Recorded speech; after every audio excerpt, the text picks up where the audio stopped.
Ibu Triana mungkin akan menyusul sebentar lagi. Oke, baik. Uh, Pengabdian masyarakat kami itu kami beri judul untuk pendampingan guru dari PAUD Bintang-Bintang, begitu, untuk menumbuhkan karakter sosiopreneur. Gitu. Karena salah satunya kenapa kok kemudian sosiopreneur, gitu, salah satunya adalah karena misi-misi dari universitas juga untuk mengembangkan karakter sosiopreneur. Gitu. Jadi memang salah satu juga yang menjadi roadmap untuk penelitian maupun PKN kami begitu untuk para dosen dan juga untuk mahasiswa begitu memang ada diarahkan untuk membentuk karakter sosiopreneur gitu. Nah terkait dengan ini yang menjadi mitra kami itu adalah PAUD Bintang-Bintang Bapak Ibu. Nah di PAUD Bintang-Bintang ini nanti akan sedikit saya ceritakan gitu ya kenapa kok PAUD Bintang-Bintang dan kemudian kenapa kok ada tiba-tiba kok ada karhutlah di situ. Nah PAUD Bintang-Bintang ini adalah PAUD terpadu gitu ya. Dia letaknya ada di Kelurahan Argomulyo, Kecamatan Sedayu. Jadi sebenarnya kalau dari universitas kami yang kampus 1 gitu ya, yang di Jalan Wates itu sebenarnya tidak terlalu jauh. Jadi sekitar 1 sampai 2 kilo itu dari Universitas Mercu Buana yang Jalan Wates dan kampus 1. Kalau kampus 2 dan 3 kan sudah ada di kota tuh. Nah, ini yang memang kampus 1 kan yang memang ke arah luar kota gitu ya dan memang ada di dalam lingkupnya di Kecamatan Sedayu. Gitu. Nah, ketika kami melihat adanya potensi untuk pengabdian masyarakat gitu ya untuk kemudian mengembangkan karakter sosiopreneur ini sebelum melihat ke yang jauh-jauh begitu ya kemarin itu kami kenapa untuk tidak melihat ke yang dekat dulu apabila yang dekat ini juga membutuhkan kenapa harus mencari yang jauh begitu ya jadi kami lihat dulu nih oh ternyata ketika dilihat ada di dekat kami ada PAUD Bintang-Bintang gitu ya dan kemudian ini adalah fotonya itu PAUD Bintang-Bintang itu dia merupakan lembaga pendidikan gitu ya sebenarnya terkait dengan PAUD gitu ya, lembaga pendidikan kalau dia menyediakan kelompok bermain kemudian dia juga ada TPA gitu ya pengasuhan anak dan juga ada PAUD-nya itu sendiri jadi memang konsepnya itu adalah mulai dari kecil gitu ya mulai dari TPA dulu sudah dititipkan di situ kemudian nanti PAUD-nya di situ sampai kelompok bermainnya di situ nah kemudian memang di tahun ajaran kemarin ya 2020-2021 itu dari siswa yang cukup banyak ya ternyata sangat menurun siswanya itu tinggal 36 saja dan itu didampingi oleh 14 pendamping begitu dan itu memang sangat turun banget daripada yang sebelum-sebelumnya karena memang ya di era pandemi kemarin ya 2020-2021 itu memang semua bidang ya kami rasa itu memang drop semua ya dan memang harus survive begitu ya. Nah ini salah satu juga dialami oleh PAUD Bintang-Bintang. Gitu. Jadi sejak Februari 2020 tepatnya ya ketika kemudian harus lockdown begitu ya dampaknya luar biasa sekali untuk PAUD Bintang-Bintang ini mulai dari yang sekolah harus ditutup kemudian siswa yang masih kecil-kecil itu tadi harus belajar di rumah secara online gitu ya kemudian TPA-nya taman pengasuhan anaknya juga harus ditutup dan kemudian jelas karena memang siswanya berkurang drastis kemudian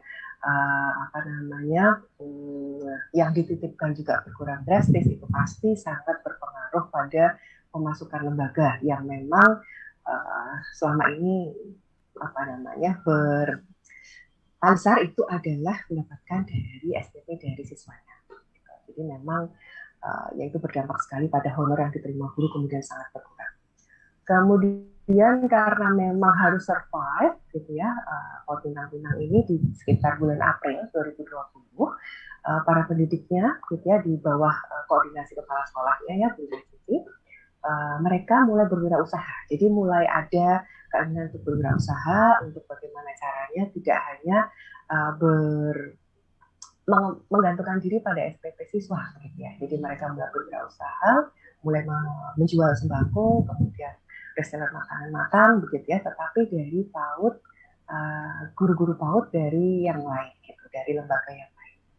Kemudian selain itu mereka juga membuat pelatihan gitu ya, untuk membatik dan memasak untuk internal gitu ya, selain juga untuk siswa-siswanya, juga untuk apa namanya lingkungan sekitarnya. Gitu. Nah, memang kenapa ini kemudian menjadi proses yang dilakukan begitu ya, karena mereka ingin salah satunya adalah berwirausaha untuk tidak hanya bergantung kepada keuangan, sumber keuangan dari SPP tadi. Nah, kemudian dari sana proses dari kewirausahaan itu tadi mereka menamakan dengan tangan dolan. Gitu. Nah, tangan dolan ini sendiri sebenarnya adalah merupakan satu kecintaan mereka begitu ya, kalau Bapak Ibu sempat melihat di sini begitu ya. Memang di dalam sini sebenarnya mohon maaf tidak ikut terfoto, jadi itu ada pendopo begitu ya. Jadi memang proses di kangen dolar di paut bintang-bintang itu mereka punya pendopo, dan mereka memang dalam kurikulumnya itu mengedepankan adanya proses uh, apa ya, ingin untuk melestarikan kearifan lokal gitu. Jadi nanti itu salah satu yang akan kami kembangkan juga berikutnya karena menjadi hasil asesmen kami. Nah, kemudian termasuk juga membatik dan memasak itu juga semuanya dikaitkan, juga ingin dikaitkan dengan proses kearifan lokal yang mereka usung juga di Paut Bintang-Bintang. Nah, permasalahan yang kami temukan gitu ya, dari proses kami mulai mencari data, mulai mendekati di sana, gitu ya. Sebenarnya tangan dolar itu kan sudah menghasilkan produk ya. Meskipun itu sementara ini waktu di awal-awal itu mereka menjual dan memasarkan dari paut yang lain karena memang belum ada sumber daya untuk kemudian membuat sendiri, gitu ya. Karena memang sumber daya juga sangat tinggi. Gitu. Kemudian pemasarannya belum ke khalayak umum. Jadi waktu itu masih ke orang tua siswa, itu kemudian ke kerabat-kerabat dari para pendidik atau kerabat dari siswa gitu ya, dan kemudian relasi-relasi. Jadi memang masih sangat inklusif ya, karena memang belum ada apa namanya pengembangan yang lebih lanjut, dan memang baru benar-benar berdiri pertama kali. Nah, dari hasil berikutnya yang kami lihat, permasalahannya adalah guru-guru ini belum memiliki pengetahuan yang optimal gitu ya, yang cukup untuk kemudian membuat kangen dolan menjadi kegiatan wirausaha yang produktif. Dan yang ternyata yang kami temukan juga bahwa PAUD dari guru-guru dari PAUD ini kepingin memiliki karakter sosiopreneur gitu, tidak hanya entrepreneur biasa tapi juga sosiopreneur, bisa mengembangkan wilayahnya juga gitu ya, tidak hanya dari mereka saja yang berkembang tetapi juga sekitarnya gitu ya. Makanya tadi membuat membatik, bank sampah juga mengikut sertakan lingkungan gitu ya, tetapi ternyata belum optimal gitu ya dari hasil yang kami tangkap. Nah, memang sudah ada tetapi masih sederhana dan tetap mengedepankan kearifan lokal karena memang itu yang diusung dari visi sekolahnya.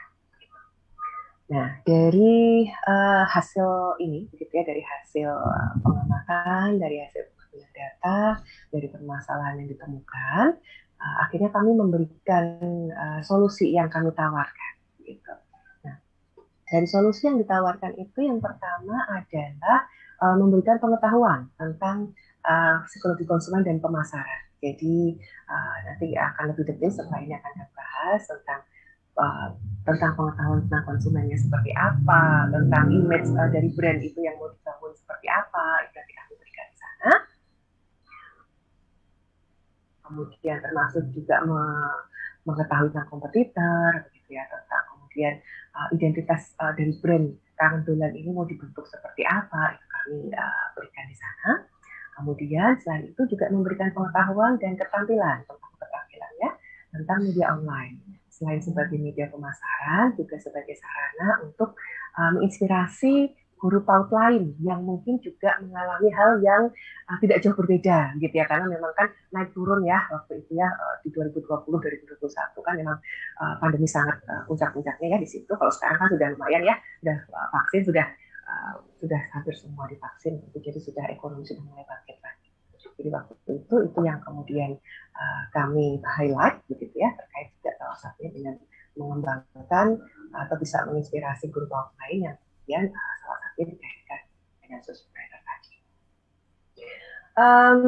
Yang diawali juga pertama dengan koordinasi dengan kepala sekolah dan pembina, terutama ya dari kami, dari tim pengabdi dari Rujuk Buana ke sana. Kemudian kami lihat potensi apa saja yang bisa dikembangkan, begitu. Kemudian kami menyusun tadi ya program-program yang kami tawarkan. Kemudian setelah itu, setelah di ACC, begitu ya, kedua belah pihak sudah oke. Kemudian kita lakukan sosialisasi program, gitu ya, kepada guru-gurunya, kepada kepala sekolah, kepada pembina.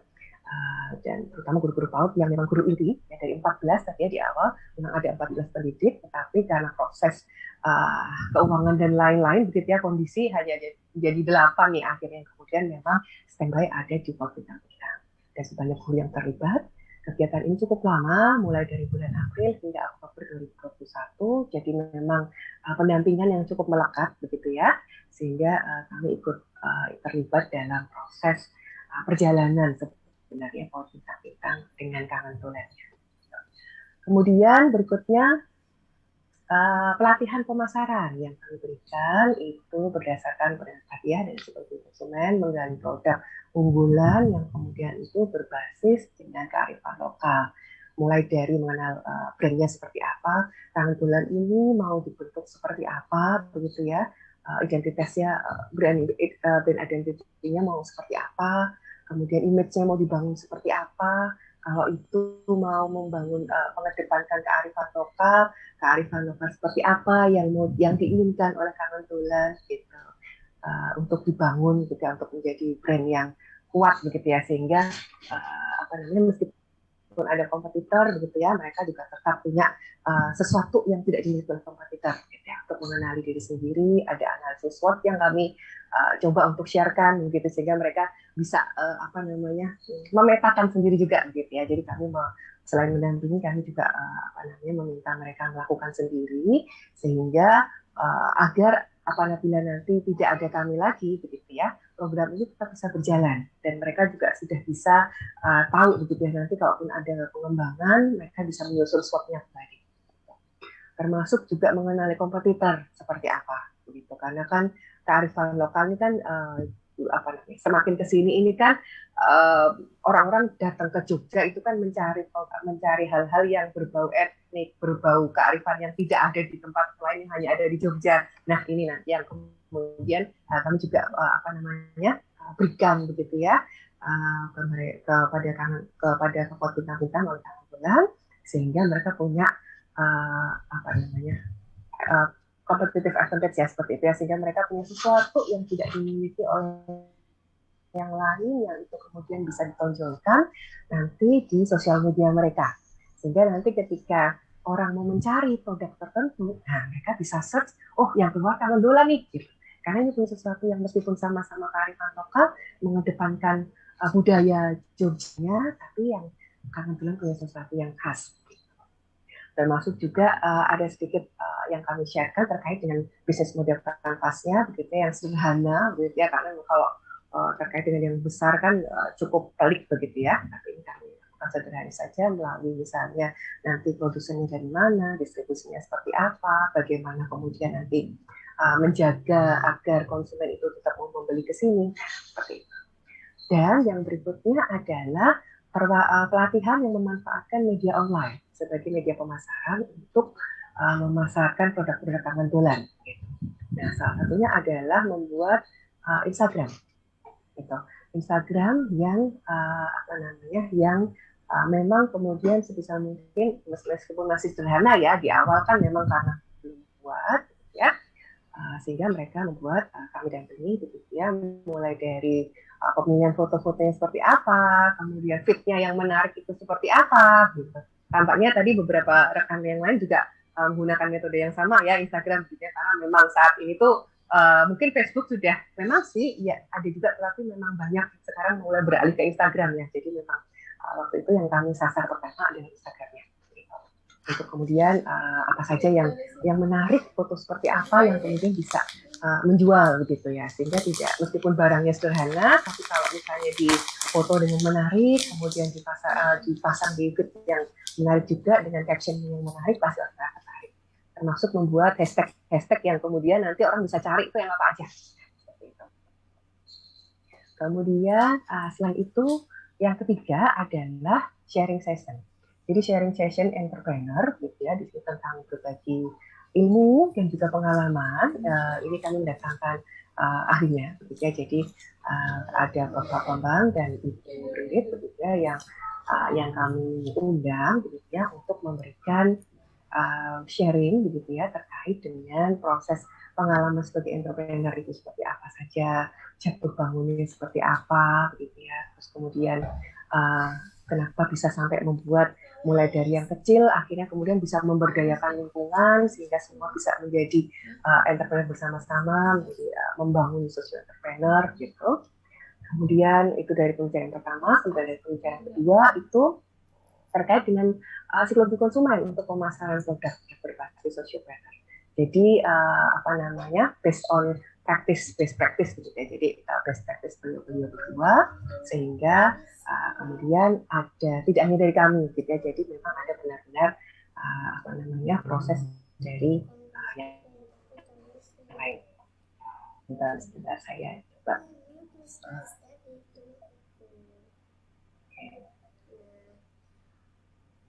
Baik, ini yang kemudian kami berikan waktu itu ya, sociopreneur berbagi pengalaman dan ilmu itu bersama dengan Bapak D.S. Bambang Ismawan. Memang beliau adalah, kalau mungkin ada yang pernah mendengar atau mungkin mengetahui nama beliau, beliau adalah pendiri dan ketua pembina Yayasan Bina Swadaya gitu ya. Memang apa namanya Trubus ya, kalau memang pernah mendengar gitu ya.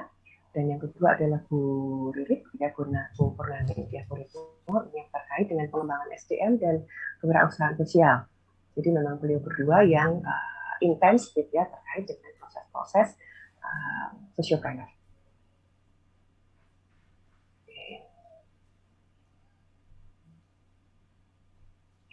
Jadi memang pendampingannya cukup lama gitu ya, apa namanya, kalau memang kegiatannya tadi dari bulan April sampai Oktober, kemudian di bulan Desember ini kami khusus untuk kemudian memberikan sharing session ini agar selain sebagai penutup tahun, penutup proses kegiatan, juga untuk memperkuat gitu ya engagement agar apa namanya proses sosiopreneurnya itu tetap kemudian dikembangkan kembali oleh bintang-bintang. Nah, ketercapaian program kami gitu ya, yang kami lihat adalah pengetahuan dari guru PAUD itu tentang psikologi konsumen dan pemasarannya juga meningkat gitu ya, dari proses pembeliannya, penjualan dari kang jualan itu juga meningkat, kemudian pengetahuan menggunakan media online semakin mahir, termasuk juga memilih foto-fotonya gitu, kemudian termasuk juga apa namanya mengolah feed-nya di Instagramnya, termasuk juga nanti hashtag-nya gitu ya. Dan juga pengurangan indikator ini kami menggunakan wawancara terstruktur, ada before dan after-nya. Gitu. Jadi sebelum proses ini seperti apa dan sesudahnya seperti apa. Kemudian ini apabila sempat melihat, Bapak Ibu mungkin sempat mengunjungi nanti ya, apabila ada waktu, monggo ada ruangan waktu, ada YouTube-nya, gitu ya, kami bantu juga kita untuk mengolahnya. Kemudian ini ada Instagram-nya, gitu ya, hasil pendampingan seperti apa, dan juga Instagram-nya seperti ini nanti kalau Bapak Ibu melihat. Ada berbagai macam di sini produk-produk, sebenarnya produk-produk yang apa namanya lokal banget gitu ya, kayak ini kan apa namanya dari gambas ya, gambas yang kemudian dikeringkan gitu, yang bisa untuk apa itu namanya, untuk kalau mandi itu ya, untuk menghilangkan membantu untuk scrubbing gitu ya, scrub. Kemudian ada juga apa, mereka juga membuat sabun cuci begitu ya. Terus kemudian ada beberapa itu mereka membuat piyama gitu ya untuk anak-anak. Terus kemudian ada juga sabun cuci piring, ada sabun cuci tangan dan lain-lain gitu ya, yang kemudian mereka buat sendiri bekerjasama dengan beberapa orang tua murid. Jadi sudah mulai nih sosiopreneur yang mengembangkan sekitarnya. Kemudian keberhasilan dari kegiatan ini kami lihat tadi ya, bahwa dari guru-guru dapat menggali produk unggulan ya dengan mengedepankan kearifan lokal. Apa-apa saja yang mau mereka lihat, termasuk juga di situ ada batik foto ya, tadi ada membatik. Di sini kami kedepankan ada batik tutuknya dengan ekoprint gitu ya, dan juga sekaligus mengembangkan konsep entrepreneur untuk bersama-sama dengan lingkungan. Kemudian mampu membuat ide tangan bulan untuk memasarkan tangan bulannya. Kemudian dari evaluasinya yang kami lihat, yang kami temukan bahwa mitra di situ terlibat aktif, memang dari awal sampai akhir mereka antusias sekali, gitu ya. Pasti ada ups and down, gitu ya. Tetapi mereka tekun, begitu ya, untuk kemudian sudah berkomitmen dari awal mau bekerja sama dengan kami tetap bekerja sama, kemudian mencari memberi dukungan, ya, termasuk dengan feedback seperti masyarakat, dan kemudian mereka juga mau untuk keberlanjutan. Ini kan kami meminta untuk jaminannya apa nih? Ya nanti kalau tidak ada kami, nanti tetap bisa berlanjut. Ya. Jadi kemudian di sana dibentuk pengurus harian, gitu ya, sehingga yang sudah ketika kami dampingi seperti ini, gitu ya, mereka juga terlibat saat nantinya, sehingga ketika program ini berakhir, mereka masih bisa melanjutkan tanpa ada kami lagi. Gitu. Begitu terkait dengan kebetulan dan program yang kami lakukan, Bapak Ibu. Kemudian ada sedikit, semoga bisa dinikmati. Ini ada kangen. Oke. Ada sedikit video, Bapak Ibu, semoga bisa terdengar suaranya dan bisa dinikmati.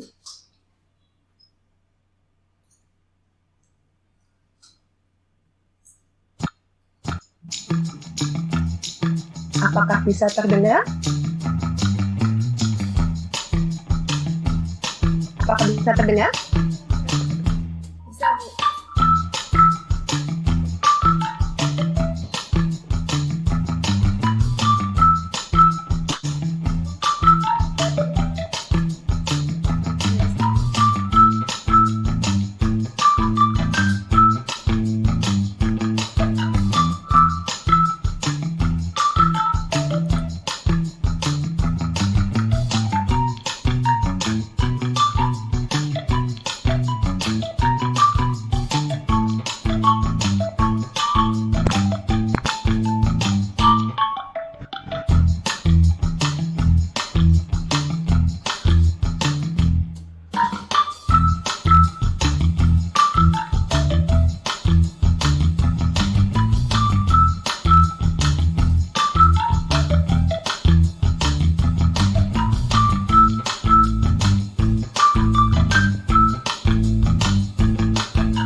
Bu, aku baru datang bulan nih. Wah. Pakai ini ya, kebalut kain ramah lingkungan. Oh, ya.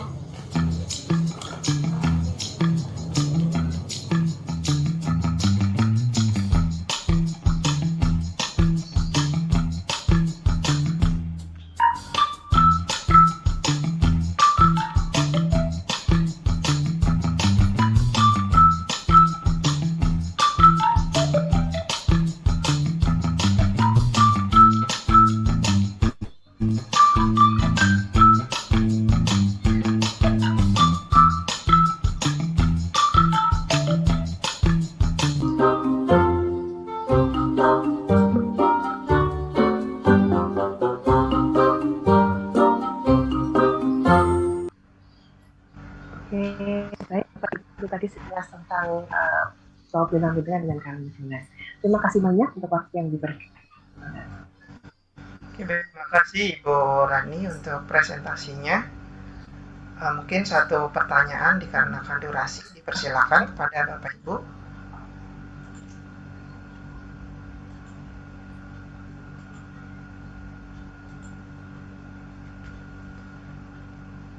Oke, mungkin jika tidak ada, sini saya ada pertanyaan Bu Rani terkait produknya. Ini produknya ini marketnya itu siapa gitu ya? Apakah untuk anak-anak atau dewasa atau seperti apa? Gitu. Baik, terima kasih. Dari yang dilihat, gitu ya, karena kan sebenarnya mereka itu marketnya awalnya adalah ibu-ibu, begitu ya. Yang utama adalah ibu-ibu, kemudian karena kan sebenarnya hati dari keluarga itu ibu-ibu ya, yang pengguna ya keuangan itu ibu-ibu. Jadi sebenarnya pertama ibu-ibu dulu. Nah dari ibu-ibu ya tadi makanya kenapa kok yang dikedepankan adalah apa namanya barang-barang yang terkait dengan rumah tangga. Jadi ada cuci piring, ada sabun cuci, kemudian ada taplak meja dari apa namanya koprin gitu ya dan lain-lain. Ibu-ibu dulu, kemudian beralih setelah itu, kemudian ke anak-anaknya, anak-anak dan keluarga. Mereka butuh apa saja. Termasuk juga sebenarnya tadi video ini kami potong, jadi ada banyak lagi yang tersier gitu ya, tapi yang utama adalah keluarga yang kami sasar dan utamanya adalah ibu dulu. Ibu dulu, setelah nanti berikutnya baru ke anggota keluarga yang lain. Karena ketika ibu ini nanti semua kebutuhan rumah tangga itu sudah dia yang akan handle gitu. Jadi apapun yang kami berikan, kalau ibu itu sudah senang gitu ya, dia pasti akan belilah gitu. Itulah begitu ya, kalau kita melihat dari ilmu psikologi kan harus lihat itu dulu. Saya begitu yang kemarin kami coba untuk apa namanya sampaikan kepada bintang-bintang maka begitu Pak. Oke, baik. Terima kasih Ibu Rani atas presentasinya. Kita berlanjut ya Ibu ke presenter selanjutnya.